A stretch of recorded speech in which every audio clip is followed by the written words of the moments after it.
AJ, what kind of whirlwind have the past few weeks been like for you?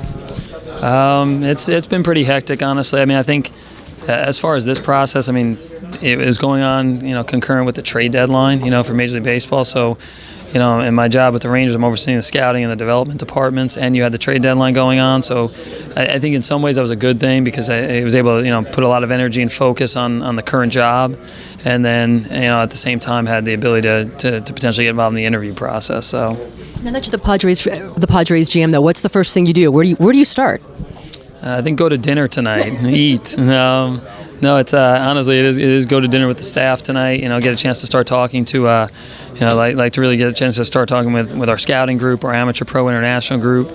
Obviously our staff here in the front office, and then clearly get with Bud Black and his coaches and start to get their input, their evaluations, what they think is going well, things that they think we need to improve upon, and really start to put a game plan together with our group. I know you need to go ahead and evaluate this entire system from top to bottom, minor league talent, the major league talent, but based on your observations from this team, is this a team that you think is a major rebuild? Is it a couple pieces here and there, or can you not determine that at this point?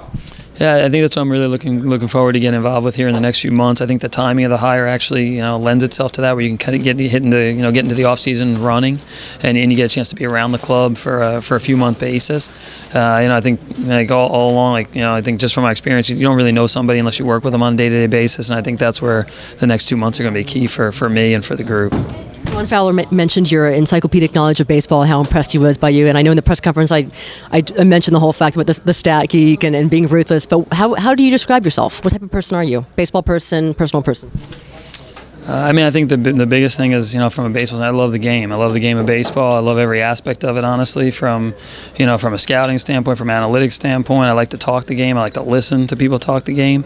I think that's a big standpoint. I think I like to treat people first class and hopefully gain their respect. That's what I'm looking forward to doing here in San Diego. Last thing I want to ask you, on behalf of all the Padre fans, when you have teams like the Los Angeles Dodgers, teams like the Giants who can outspend almost anybody, how do you compete with teams like that? I think the biggest thing is you're going to do it with people. At the end of the day, you're going to do it with people. You're going to do it with people that are talented individuals on the field, talented individuals off the field that can bring in talent, that can identify talent. Hopefully, we hit the draft hard. We hit you're able to develop the players that you put in place. You hit the international scene hard, and you get younger talent players that you invest in the draft, and those guys come up and they're going to be impact performers in the big leagues that maybe outperform some of their counterparts in LA or in San Francisco. Thank you. I hope you get some sleep and a good dinner. Thank you, Marty. Appreciate it.